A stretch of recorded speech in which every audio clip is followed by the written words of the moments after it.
Hello everyone, how are you doing? This is MD Tech here with another quick tutorial. In today's tutorial, I'm going to show you guys how to change the account language in Facebook. So this should hopefully be a pretty straightforward process here, guys. And without further ado, let's go ahead and jump right into it.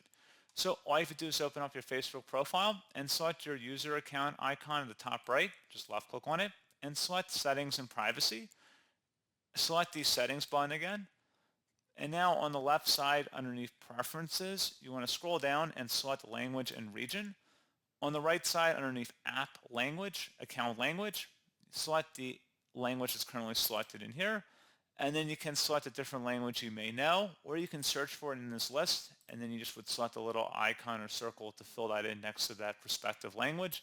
And then you likely would need to restart Facebook, and the change should take effect. So pretty straightforward process, guys. And as always, thank you for watching. I do hope I was able to help you out, and I do look forward to catching you all in the next tutorial. Goodbye.